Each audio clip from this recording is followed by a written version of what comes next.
Bismillahirrahmanirrahim. Assalamualaikum warahmatullahi wabarakatuh. A'udzu billahi minasyaitonir rajim.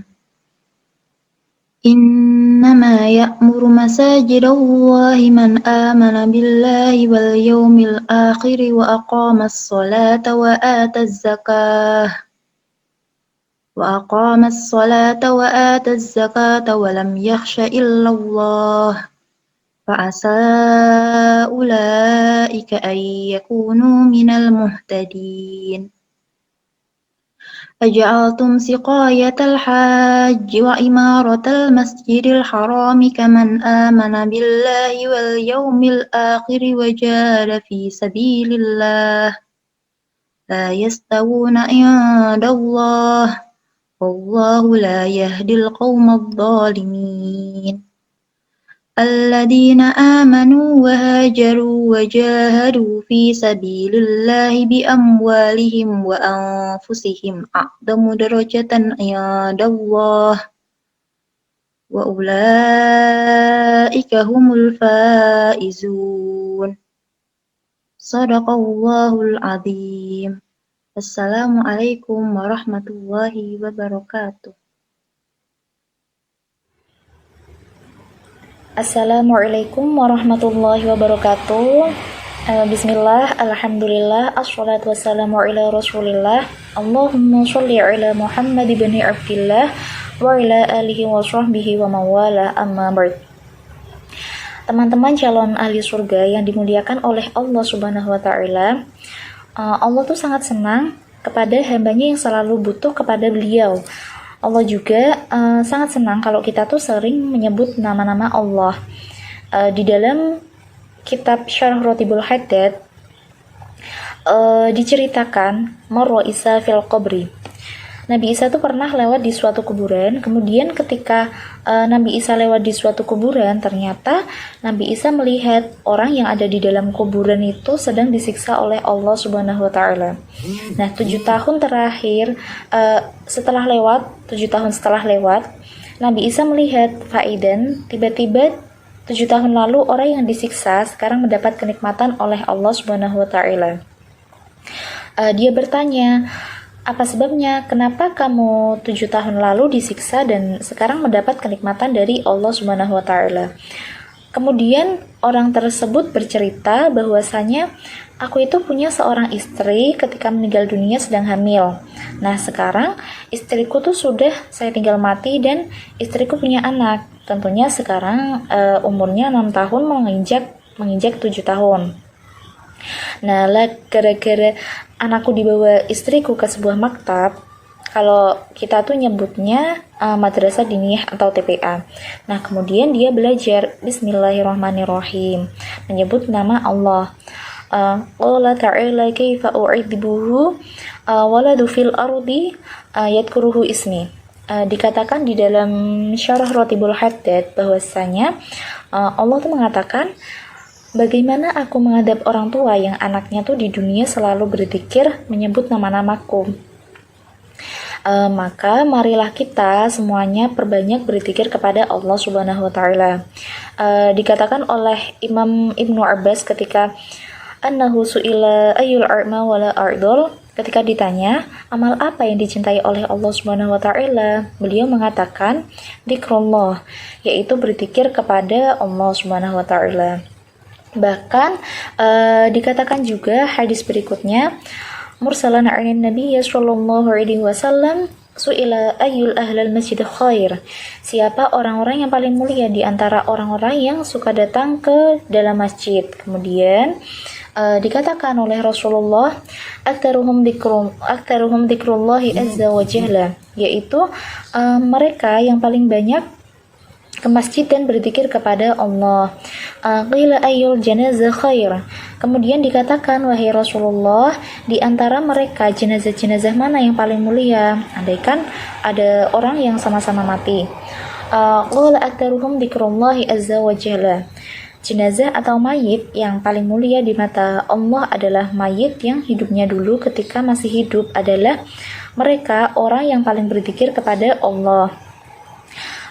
Qila fa ayyun mujahidina khair. Ditanya lagi, wahai Rasulullah, kira-kira siapa di antara mujahid-mujahid itu yang paling mulia di mata Allah? Kanjeng Nabi mengatakan, aktsaruhum dzikrullah. Mereka yang paling banyak berzikir kepada Allah. Qila fa ayyun khujaji khair. Kanjeng Nabi ditanya lagi, wahai Rasulullah, kira-kira di antara para orang-orang yang berhaji itu siapa yang paling mulia di mata Allah? Apa jawaban Rasulullah? Yaitu mereka orang yang paling banyak berzikir kepada Allah Subhanahu wa taala.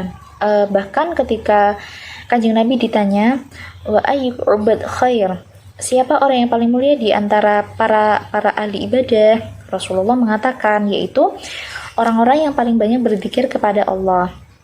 Maka marilah kita semuanya saat senggang, istirahat, ataupun dalam perjalanan, dan saat dalam keadaan apapun, maka marilah kita semuanya saat perbanyak berzikir. Nah, membaca lafaz-lafaz mengagungkan Allah Subhanahu wa taala. Khususnya di dua waktu ini, Kanjeng Nabi Shallallahu alaihi wasallam di dalam sebuah hadis sahih riwayat Tirmidzi bahwasanya qila li Rasulillah, Kanjeng Nabi itu kapan sih waktu berzikir dan berdoa yang paling diijabahi oleh Allah? Ayu du'a asma qula jawful lailil akhir, yaitu sepertiga malam akhir dan waduburuhu sholawatil maktubah, dan yaitu setiap melakukan sholat maktubah. Jadi di dua waktu ini hendaknya kita lebih menyemangati diri kita dalam melakukan dzikir-dzikir kepada Allah Subhanahu wa taala. Tentu dzikir-dzikir ini dianjurkan dan sudah dicontohkan oleh Rasulullah SAW. Contohnya apa? Ketika Kanjeng Nabi setiap ba'da sholat, beliau tuh kemudian membaca istighfar thalathan. Kanjeng Nabi tuh tiap ba'da sholat membaca istighfar minimal 3 kali. Kalau kita tambahi 70 kali misalnya. Dan Kanjeng Nabi membaca Allahumma antas salam wa minkas salam tabarakta ya dzal jalali wal ikram. Maka ketika kita selesai sholat, jangan langsung pergi. Kita tuh kalau bisa memperbanyak dzikir kepada Allah Subhanahu wa taala. Kemudian di dalam hadis lain bahkan dikatakan di dalam riwayat Sahih Muslim, man sabbaha lillah, barang siapa orang yang bertasbih kepada Allah setiap ba'da sholat, yaitu 33 kali. Kemudian wahamidallah, dia membaca alhamdulillah setiap ba'da sholat 33 kali. Kemudian wakabbarallah, membaca takbir Allahu akbar 33 kali. Wa qala tamamal mi'ah, dan menyempurnakan dzikirnya dengan membaca yang ke-100, la ilaha illallah wahdahu la syarika lahul mulku wa huwa ala kulli syai'in qadir, khufirat khotoyahu wa in kana mithla zabadil bahri. Maka barang siapa yang setiap ba'da sholat berzikir membaca subhanallah, alhamdulillah, Allahu akbar 33 kali dan ditutup dengan la ilaha illallah tadi, maka tidaklah kecuali andaikan mereka punya dosa sebanyak lautan, semua dosanya itu akan diampuni oleh Allah. Nah, kemudian juga di sepertiga akhir. Ya, jadi dua waktu ini tuh hendaknya kita pastikan tuh selalu berzikir kepada Allah. Semoga kita semua diberi mudah mulut kita berzikir, matinya juga dalam keadaan berzikir, dan diberi husnul khotimah. Selain berzikir, kita juga kalau bisa istiqomah dalam membaca sholawat dalam keadaan apapun. Jadi keutamaan dalam membaca sholawat itu sangat banyak sekali. Misal jika ingin membacaan sholawat yang pendek, cukup dengan membaca Allahumma sholli ala sayyidina Muhammad. Selain itu ada juga saya mendapat amalan, yaitu sholawat segala sholawat. Allahumma inna nas'aluka min khairi ma sa'alaka minhu nabiyyuka Muhammadin sallallahu alaihi wasallam wa na'udzubika min syarri ma sta'idaka minhu nabiyyuka Muhammadin sallallahu alaihi wasallam wa antal musta'in wa ilaikal balagh wa la haula wa la quwwata illa billahil aliyyil azim. Nah, semoga dalam bulan Ramadan yang penuh berkah ini kita diberi kenikmatan, rizki dan sehat walafiat, dan lebih meningkatkan kualitas ibadah kita. Akhirul kalam, wassalamualaikum warahmatullahi wabarakatuh.